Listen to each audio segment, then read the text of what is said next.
हमारी संस्कृति, हमारे संस्कार सदा रहें हमारे साथ। सब्सक्राइब करें तिलक। श्री राम चरण के सुखद स्पर्श से शिला बनी सुंदर नारी।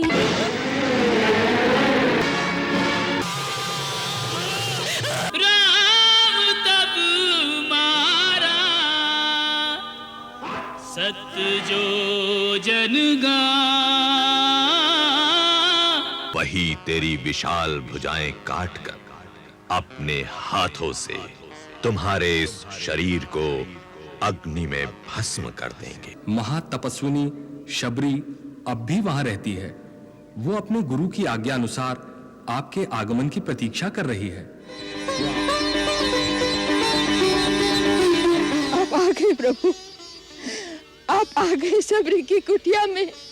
इन दोनों लंका वासियों को बंधन मुक्त कर दो।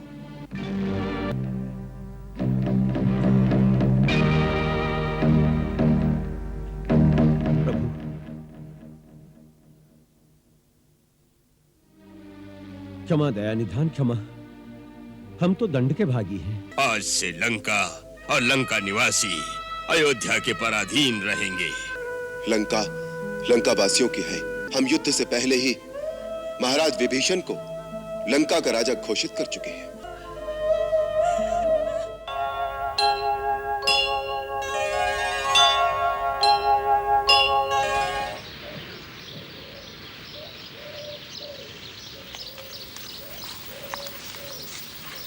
गुरुदेव, यह आश्रम बड़ा विचित्र लग रहा है। न ही पूरी तरह उजड़ा हुआ और न ही पूरी तरह बसा हुआ। पत्ता पत्ता सूख गया है, परंतु ये तुलसी का पौधा अभी भी हरा भरा है। ये क्या भेद है गुरुदेव?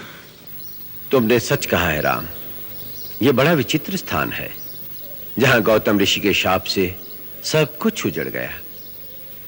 परंतु एक तुलसी का पौधा अभी तक इसलिए जीवित है क्योंकि एक नारी की आत्मा यहां पर वास करती है। एक नारी की आत्मा? हां, एक अभागन नारी, जिसके साथ एक पुरुष ने छल किया और दूसरे ने उसको दंड दिया। ये कैसी अद्भुत कथा है गुरुदेव? ये कौन लोग थे जिन्होंने ऐसा किया? दो महान पुरुष, एक देवताओं का राजा इंद्र और दूसरा उसका पति महान तपस्वी ऋषि गौतम। पर क्यों? यह एक नारी के दुर्भाग्य की करुण कथा है। महर्षि गौतम की पत्नी अहिल्या परम सुंदरी थी, जिसके कारण देवराज इंद्र उस पर आसक्त हो गया।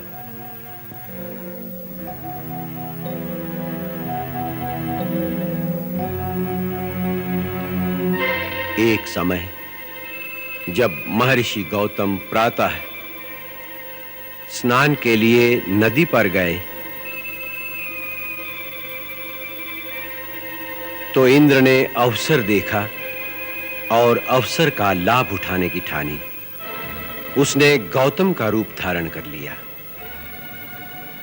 गौतम का रूप धारण करने के पश्चात अहिल्या से समागम के लिए वो दबे पांव चुपके चुपके अहिल्या की कुटिया की ओर चल पड़ा। छिपते छिपाते वो अहिल्या की कुटिया में प्रवेश कर गया।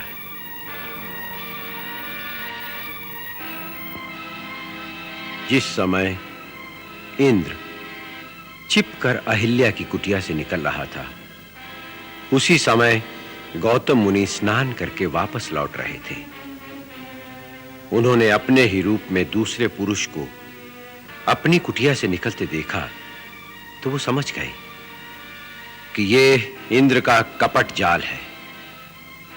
क्रोध में भरकर उन्होंने इंद्र को शाप दिया और उसे विफल कर दिया।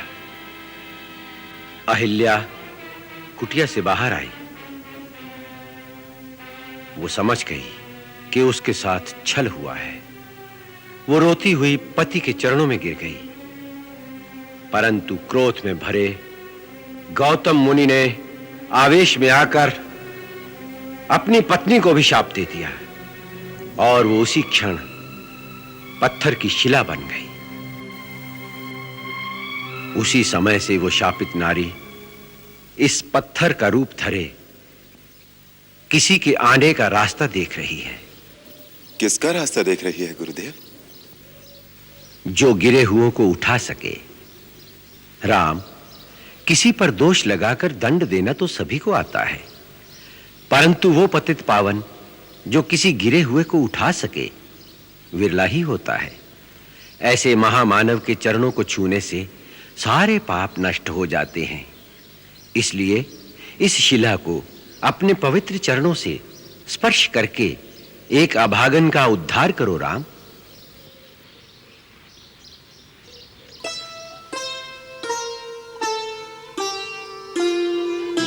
श्री राम चरण के सुखद स्पर्श से शिला बनी सुंदर नारी। पद पंकज पावन शोक नशावन, पद रज की महिमा भारी। मैं नारी अपावन, मैं नारी अपावन, प्रभु जग पावन, पावनता का दान दिया। जो त्रिभुवन पूजित लक्ष्मी सेवित, उन चरणों में स्थान दिया। ऋषि गौतम द्वारा, ऋषि गौतम द्वारा श्राप जो पाया, श्राप वही वरदान हुआ। गई तन की जड़ता पाई शुचिता, भाग्य जगे कल्याण हुआ। यही भांति सिधारी गौतम नारी, बार बार हरि चरण परी। जो अति मन भावा सोई बर पावा, गई पति लोक आनंद भरी। गई पति लोक आनंद भरी, गई पति लोक आनंद भरी। राम हरि जय राम हरि, राम हरि जय राम हरि, राम हरि जय राम हरि, राम हरि जय राम हरि, राम हरि जय राम हरि।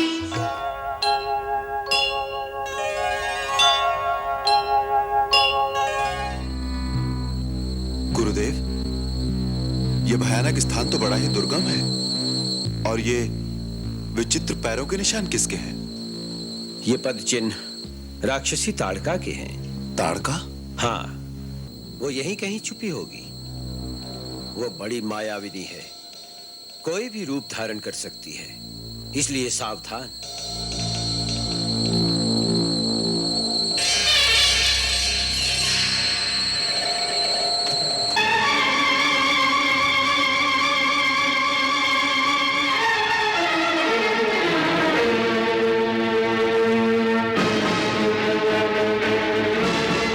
राम, यही है ताड़का।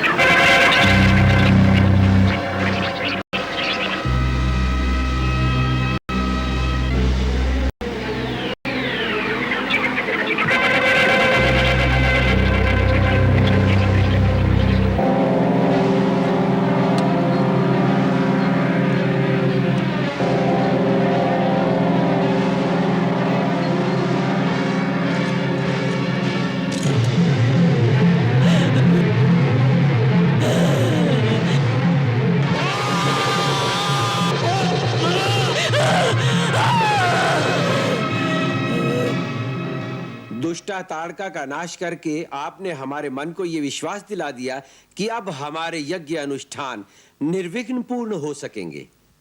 आपकी सेवा के लिए ही तो हम अयोध्या से मुनिवर के साथ यहां आए हैं। और राजमहल के सुख त्याग कर एक तपस्वी के आश्रम में कंदमूल खा रहे हैं। परम पूज्य, आपके दिए हुए कंदमूल में जो अमृत भरा है वो राजमहल के भाग्य में कहां? यही तो तुम्हारी विनम्रता है। तुम्हारी जय होगी राम।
सागर पारा।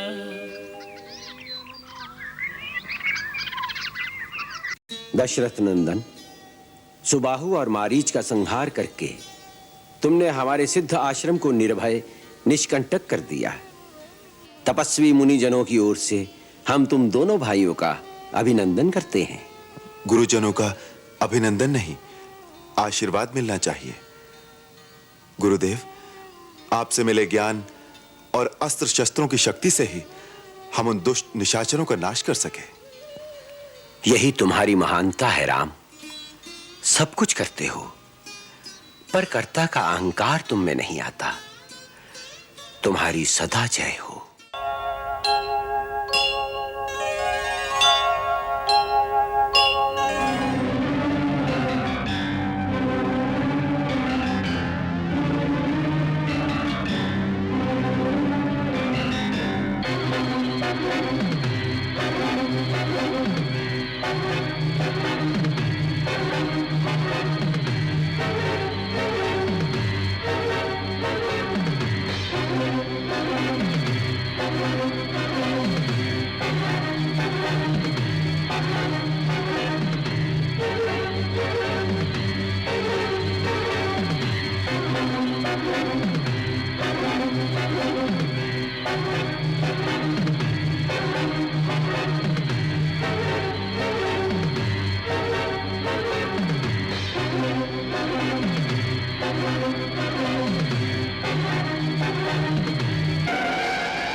कबंध राक्षस पर प्रहार करने वाले वीरों, तुम दोनों कौन हो? सच सच बताओ, क्योंकि संसार में केवल 2 ही वीर ऐसे हैं जो मेरी बाहें काट सकते हैं। ऐसे कौन से वीर हैं वो? श्री राम और लक्ष्मण।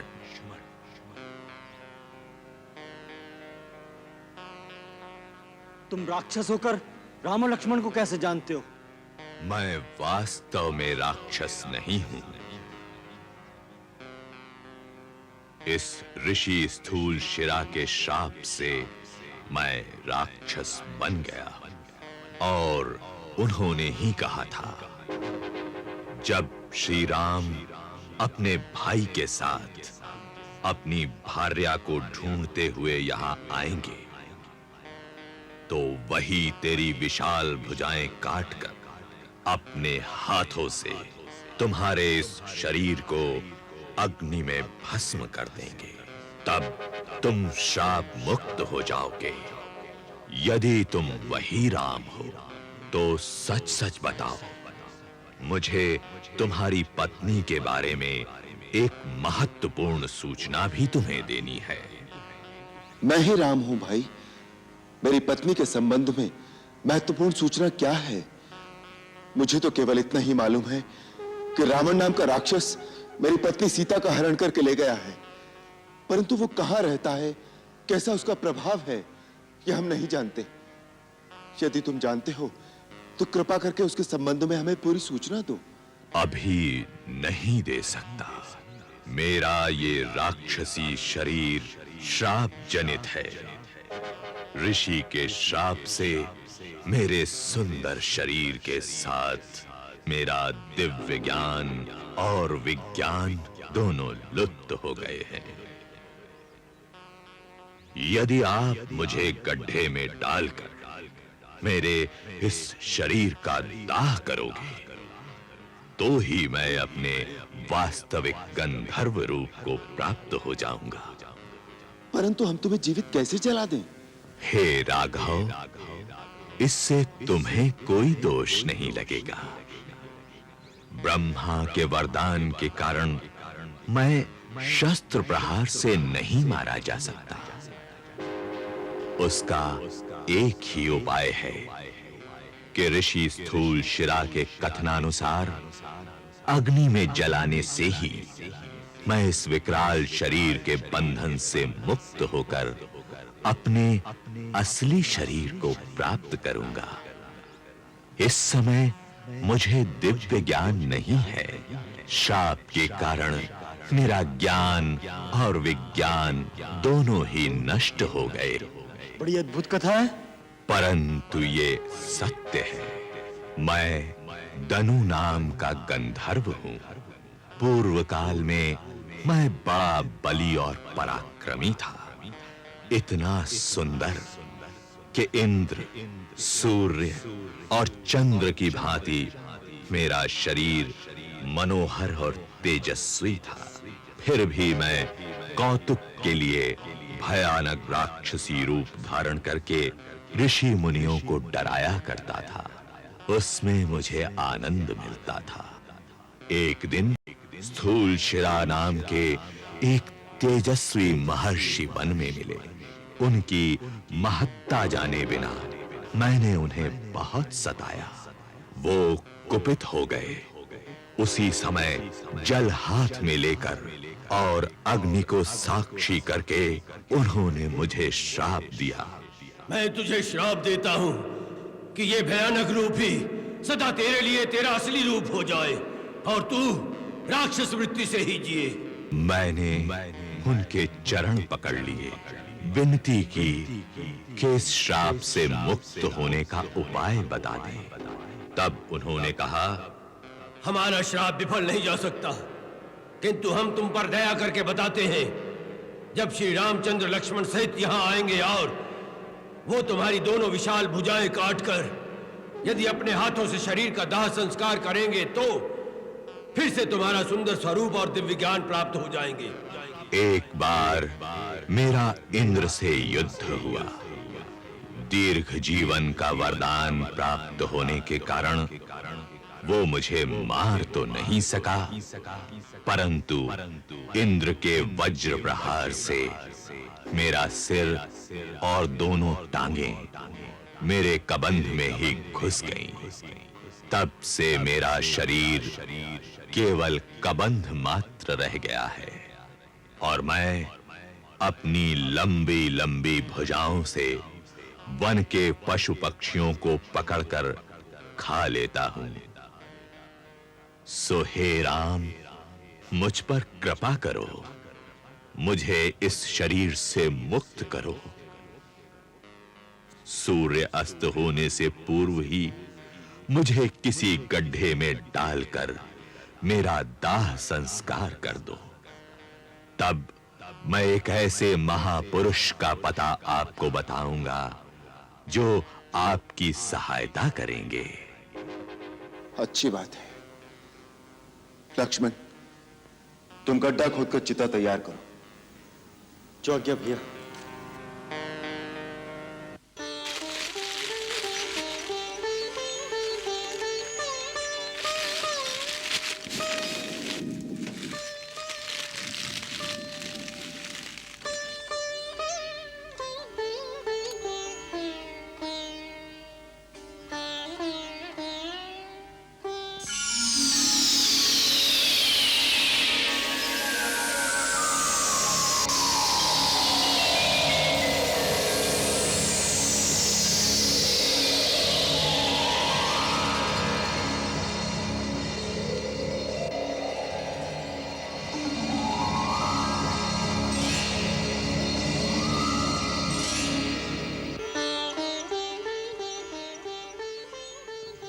हे राघवेंद्र, आप धन्य हैं।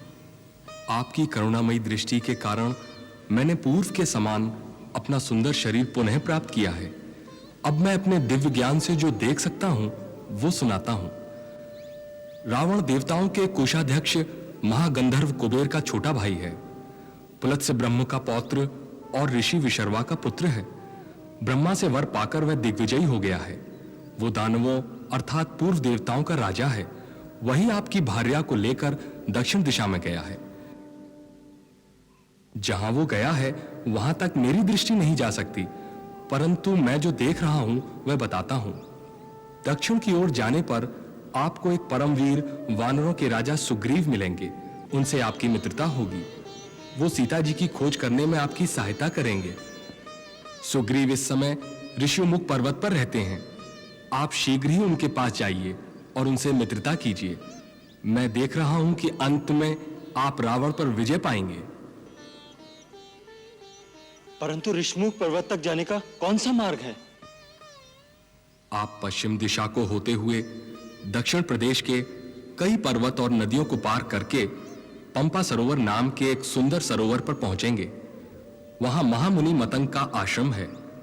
उनके तपोबल के प्रभाव से उस आश्रम के निकट जाने से ही प्राणी में हिंसा की समस्त वृत्तियां स्वयं ही नष्ट हो जाती हैं। मतंग मुनि नहीं रहे, परंतु उनकी एक परम शिष्या महातपस्विनी शबरी अब भी वहां रहती है। वो अपने गुरु की आज्ञा अनुसार आपके आगमन की प्रतीक्षा कर रही है। वो आपको भगवान मानकर नित्य प्रति आपकी पूजा करती है। जब आप उससे मिलेंगे तो वो आपको महाबली सुग्रीव तक पहुंचाने का आगे का मार्ग बताएंगी। हे राम, आप शोक न करें, आप अवश्य विजयी होंगे। अब मुझे आज्ञा दीजिए।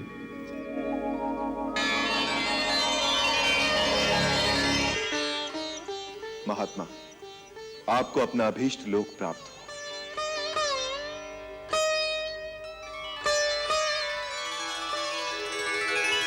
भिलनी परम तपस्विनी शबरी जाको नाम गुरुमतंग कह कर गए तो ही मिलेंगे राम। रघुनाथ प्राण निधि, रघुनाथ प्राण निधि पर जीवन बलिहारी, रघुनाथ प्राण निधि पर जीवन बलिहारी। रास्ता देखत शबरी की उमर गई सारी, रास्ता देखत शबरी की उमर गई सारी। कब दर्शन देंगे, कब दर्शन देंगे राम परम हितकारी, कब दर्शन देंगे राम दीन हितकारी। रास्ता देखत शबरी की उमर गई सारी, रास्ता देखत शबरी की उमर गई सारी।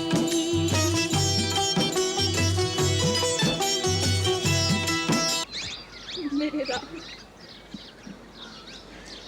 मेरा रानी, आप फिर आ गए मेरे फूल रोन में।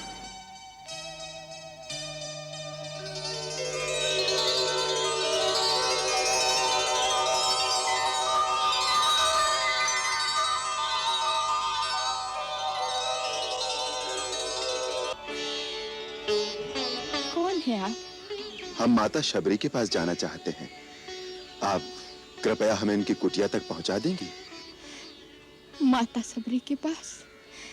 लेकिन आप है कौन? मैं राम और ये मेरा छोटा भाई लक्ष्मण।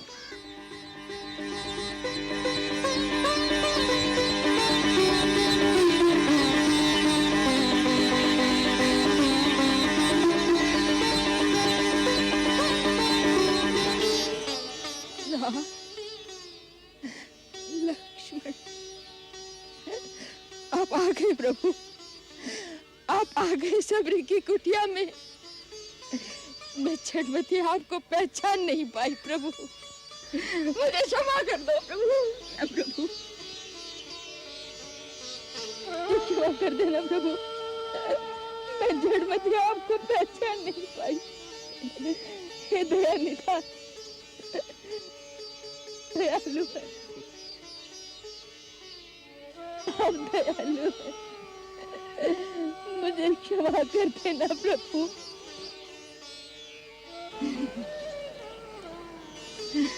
मेरे प्रभु, आइए आइए मेरे प्रभु, आइए।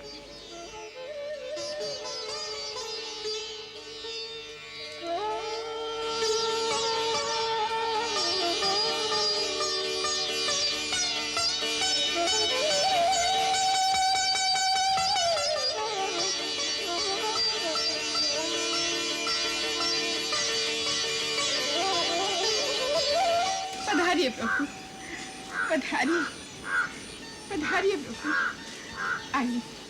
आपके चरण कमलों के उन्हों से आज मेरी कुटिया पवित्र हो गई। विराजिए, विराजिए मेरे प्रभु, विराजिए, विराजिए, विराजिए, विराजिए मेरे राम। मैं आपके चरण पखारती हूँ।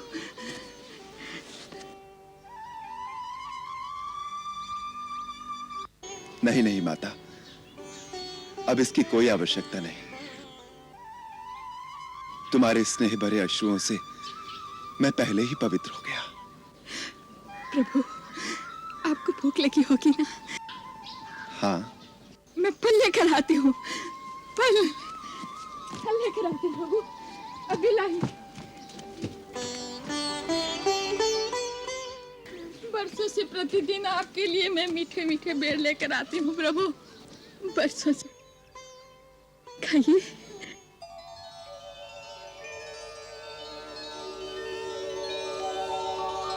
खाइए प्रभु, बहुत मीठे हैं, मैंने चक-चक कर रखे हैं।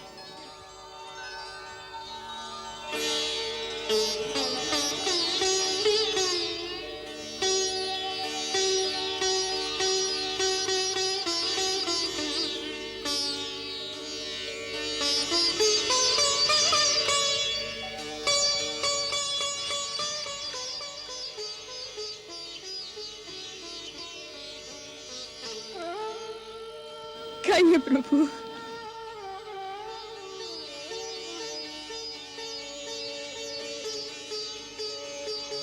लक्ष्मण, खाओ।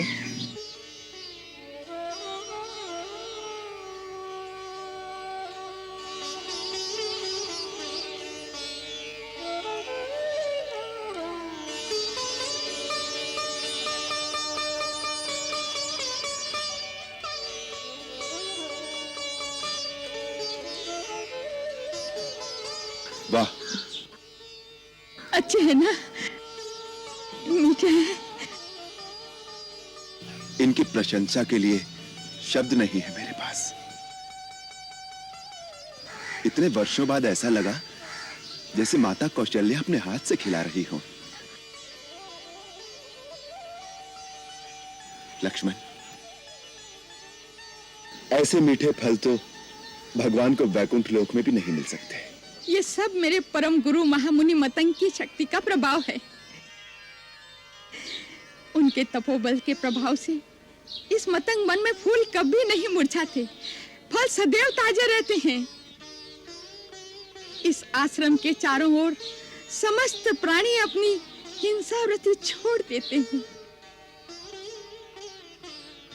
परम गुरु जहां बैठते थे, उनके चरणों में वन के सिंह और आश्रम की गाय बकरियां एक साथ पानी पीती थी।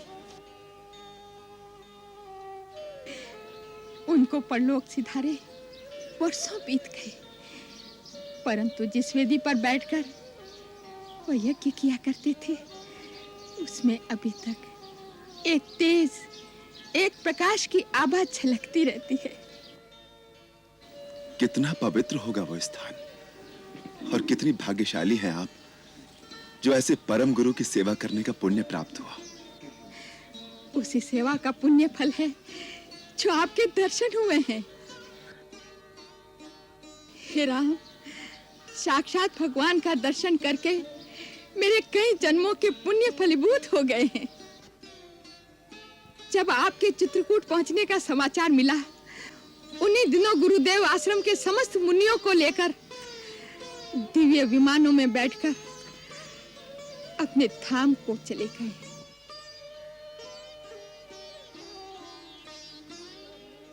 मुझ में भक्ति भाव की प्रधानता देखकर उन्होंने विशेष कृपा के कारण मुझे इसी कुटिया में रहने का आदेश देकर कहा कि एक दिन श्री राम लक्ष्मण के साथ इस आश्रम में आकर तुम्हारे अतिथि बनेंगे।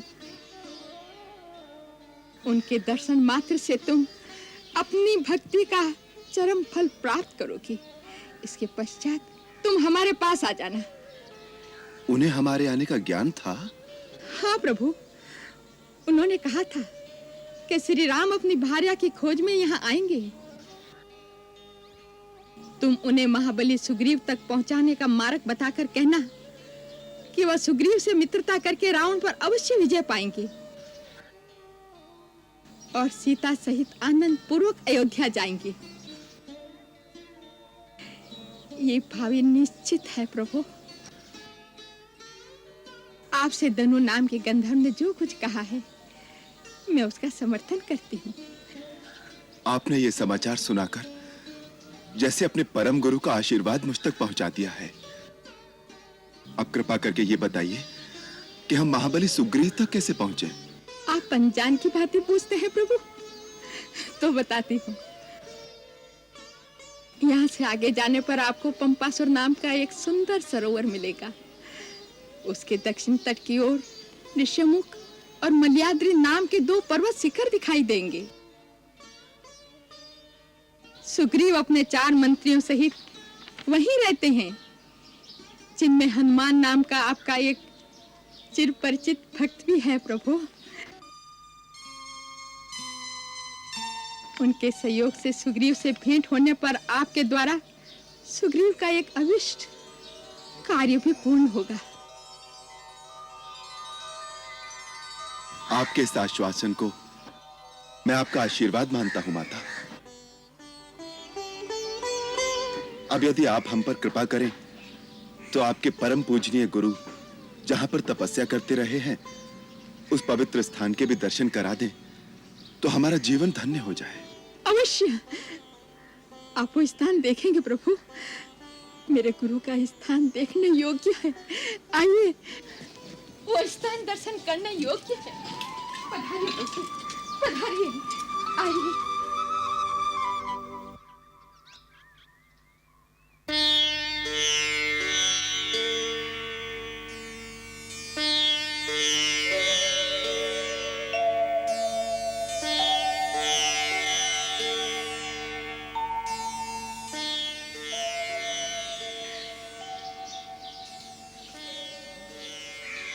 देखो लक्ष्मण, जब एक मनुष्य स्वार्थ की सीमा को लांघकर परमार्थ की भूमि में तपस्या करता है तो उसकी शक्ति में कितना तेज होता है। इन ऋषि ने हिंसा के प्रदेश में जो अहिंसा और धर्म की ज्योति जलाई थी, उसका प्रकाश इतने वर्षों में भी क्षीण नहीं हुआ। महामुनि, आप जहां भी हों, हमें आशीर्वाद दीजिए कि हम कर्तव्य और परमार्थ के पथ पर दृढ़ विश्वास के साथ आगे बढ़ें। माता, ऐसा लगता है जैसे आपने हमें अपने गुरु के साक्षात दर्शन करा दिए हैं। आपका धन्यवाद शब्दों में नहीं हो सकता। अब हमें जाने की आज्ञा दीजिए।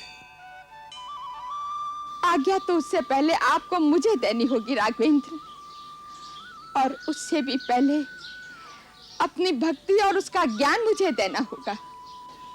माता, मैं तो केवल इतना ही जानता हूं कि भगवान के निकट जाति पाति, ज्ञान, धर्म, कुल, गुण और चतुराई का कोई मोल नहीं होता।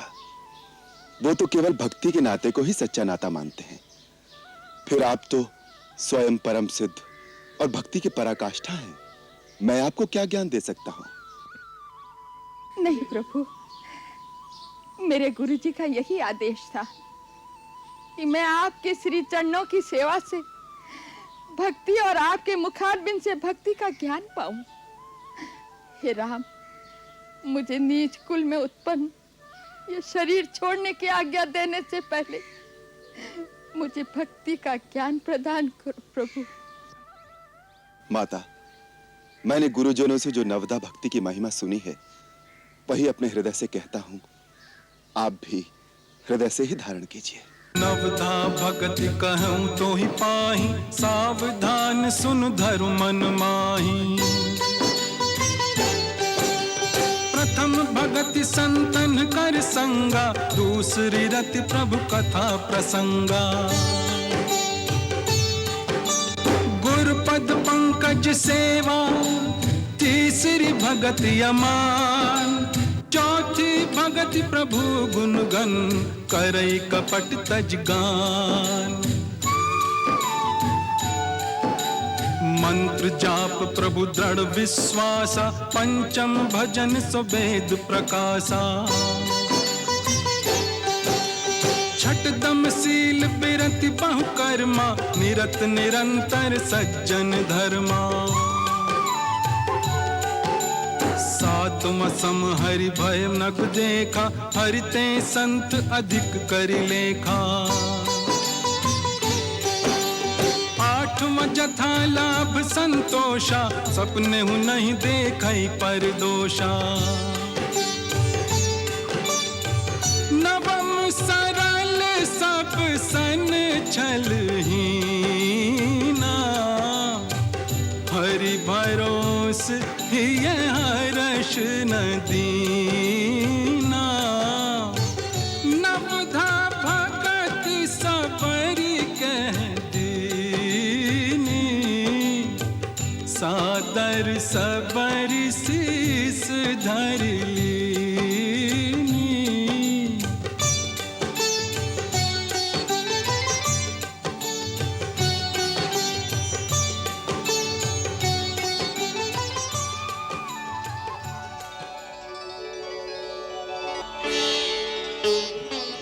दयाल, आपने दीन जानकर जो इस सेविका पर कृपा की है, वह सदा बनाए रखना। ऐसी दया करना कि मेरा चित्त इन श्री चरणों से कभी विमुख न हो। अब मुझे अपने गुरुदेव के पास जाने की आज्ञा दीजिए प्रभु।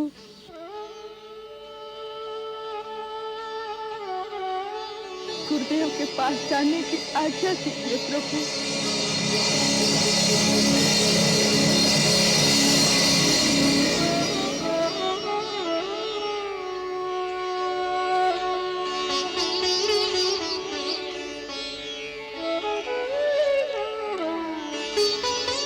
माता, आपका मार्ग भक्ति की ज्योति से प्रकाशमान हो।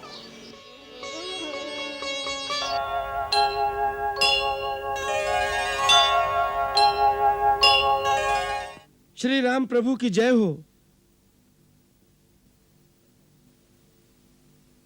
पधारिए महाराज विभीषण, आसन ग्रहण कीजिए। क्या बात है बंधु, आज आपके शांत मुख पर उत्तेजना दिखाई दे रही है। श्री राम प्रभु के सम्मुख ले आओ दोनों को।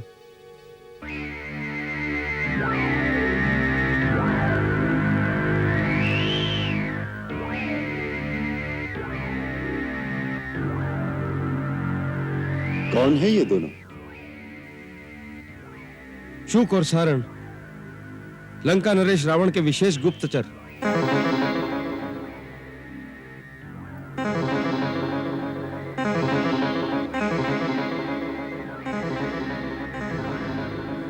इनमें से इन महाशय शुक को तो महाराज सुग्रीव भली भांति जानते भी होंगे।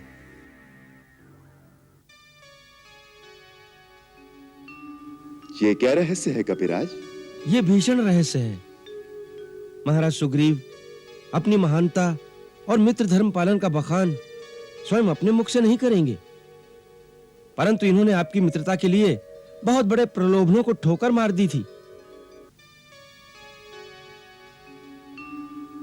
अच्छा, कुछ दिन पहले ये शुक बहुत बड़े प्रलोभन के साथ लंका के राजा रावण की मित्रता का संदेश लेकर महाराज सुग्रीव के पास आए थे।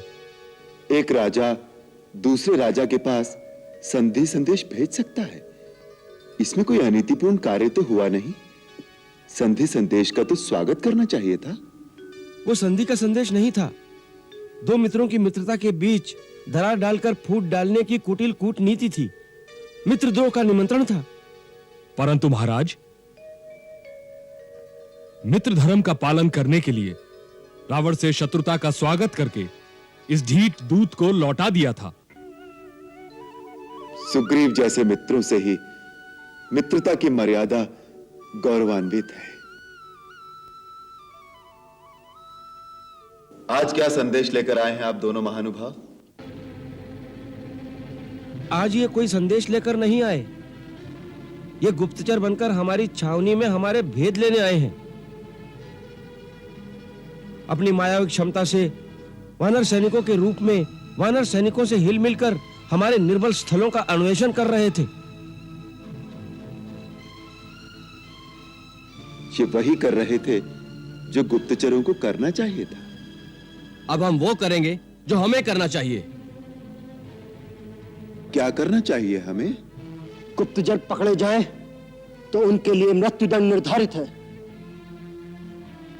पहली बार जब यह दूत बनकर आया था, उस समय राजनीति के अनुसार मैं चाहते हुए भी इसे मृत्युदंड न दे सका, परंतु अब यह गुप्तचर बनकर आया है। रणनीति के अनुसार इसे मृत्युदंड देना ही उचित है प्रभु। गुप्तचर का वध होना ही चाहिए, यही नियम है। युद्ध नीति है, राजनीति है। गुप्तचर को छोड़ देना रण में पराजय का कारण बन सकता है भैया। लक्ष्मण, जय और पराजय यदि गुप्तचरों के जीने मरने पर निर्भर हो तो शूरवीरता और रण कौशल व्यर्थ है। इन दोनों लंकावासियों को बंधन मुक्त कर दो।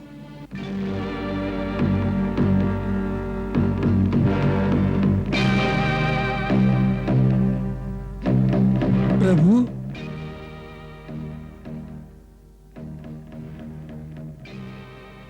क्या आप सब हमसे सहमत नहीं हैं? नहीं नहीं आर्य श्रेष्ठ, ये बात नहीं। इन्हें मुक्त कर दो।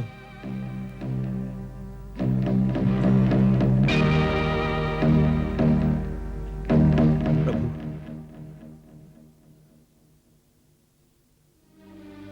क्षमा दया निधान क्षमा, हम तो दंड के भागी हैं।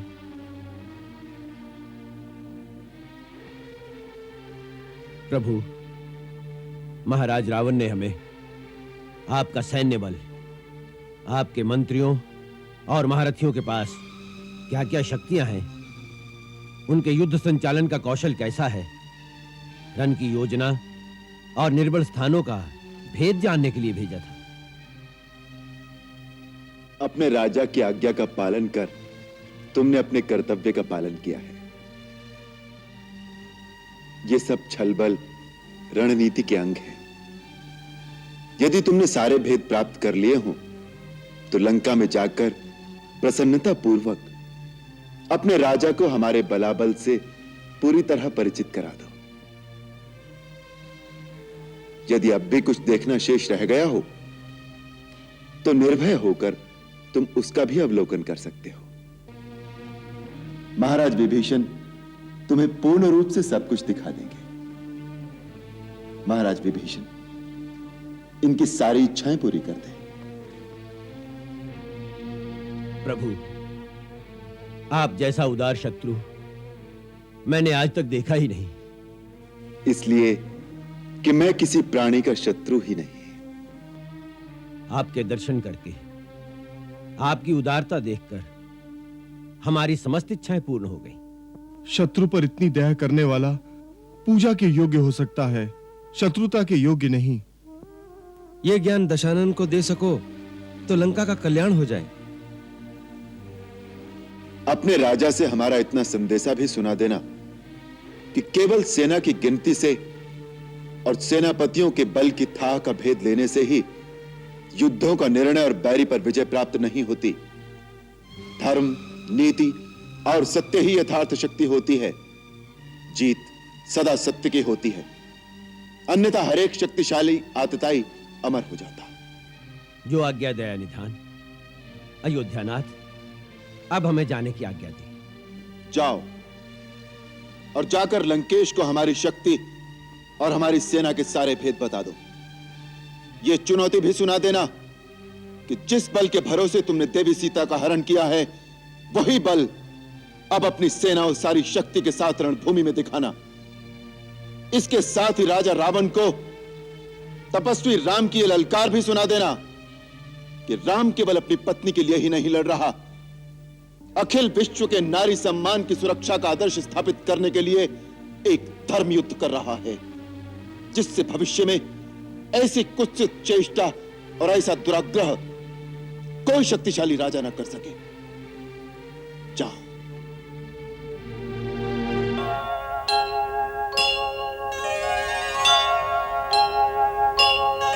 दशानन,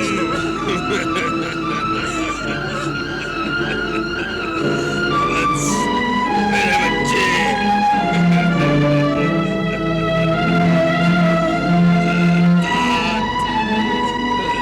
लंकेश, ये क्या हो गया?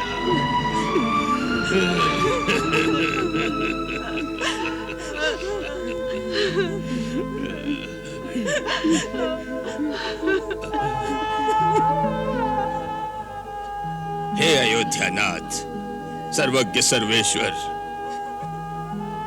रावण, कुंभकर्ण, विभीषण के अभागे नाना, माल्यवान का सादर प्रणाम स्वीकार करें। प्रति नमस्कार मान्यवर। आपके दर्शन से मैं कृतकृत्य हो गया। आपके विवेक और महाज्ञान की चर्चा प्राय मैं विभीषण से सुनता था, आज सौभाग्य से साक्षात्कार हो गया। हे दिव्य आत्मन, मेरे परम प्रतापी नाती दशानन, जिसके एको अहम द्वितीयो नास्ति, न भूतो न भविष्यति के गर्जन से दशों दिशाएं कंपायमान होती थी, उसने अपनी टेक रखने के लिए रणभूमि में अपने प्राण अर्पण कर दिए। रावण अब केवल इतिहास के पन्नों पर रह गया है, वर्तमान आपका है। आज आप लंका के विजेता हैं। हे लंका विजयी रघुकुल तिलक, लंका के राज परिवार का एकमात्र जीवित प्राणी, मैं लंकापति का नाना माल्यवान आपको विजेता स्वीकार करके आत्मसमर्पण करने आया हूं। मैं लंका को आपके अधीन करके लंका का राज्य आपके श्री चरणों में समर्पण करता हूं। अब लंका का शासन, लंका की सारी संपत्ति और राजकोष पर आपका अधिकार है। जिन्होंने आपसे बैर किया वो रण में मारे गए हैं। अब मेरी इतनी ही प्रार्थना है कि लंका की निर्दोष प्रजा पर आप क्रोध न करें। लंका के बचे हुए नर नारी आपकी दया के पात्र हैं। आज से लंका और लंका निवासी अयोध्या के पराधीन रहेंगे।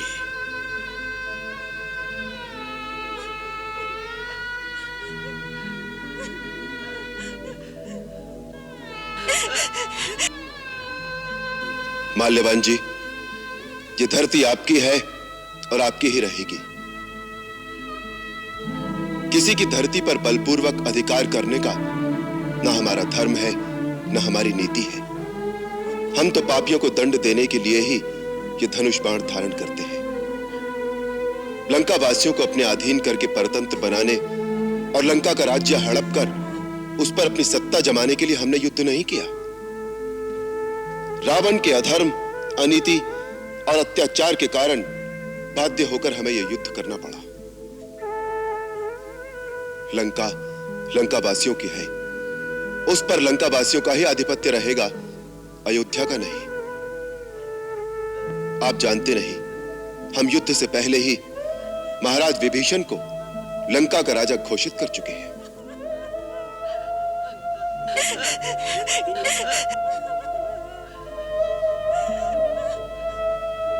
धन्य है रघुवंश मणि, आपकी उदारता धन्य है, आपकी विशाल हृदयता धन्य है।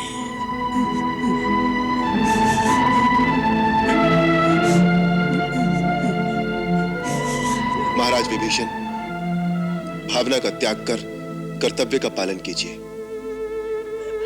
इस समय सर्वप्रथम कर्तव्य आपका यह है कि अपने कुल की परंपरा के अनुसार शास्त्रोक्त विधि से अपने ज्येष्ठ भ्राता के पार्थिव शरीर का विधिवत अंतिम संस्कार कीजिए। महाराज रावण का अंतिम संस्कार उसी पूरे राजोचित सम्मान के साथ किया जाना चाहिए जिसके वो अधिकारी है। माल्यवान जी, महाराज रावण के पार्थिव शरीर को ले जाकर उसकी अंत्येष्टि कराइए। ये कार्य आपको ही करना है।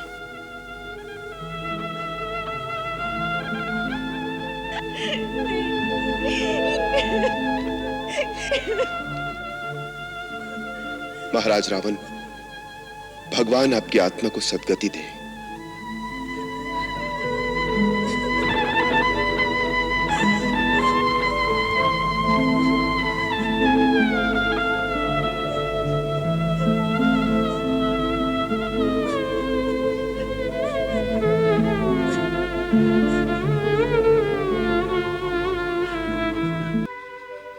अंत समय एक बार हृदय से जो श्री राम पुकारा हो, राम विमुख ने राम सुमिर कर निज परलोक सुधारा हो।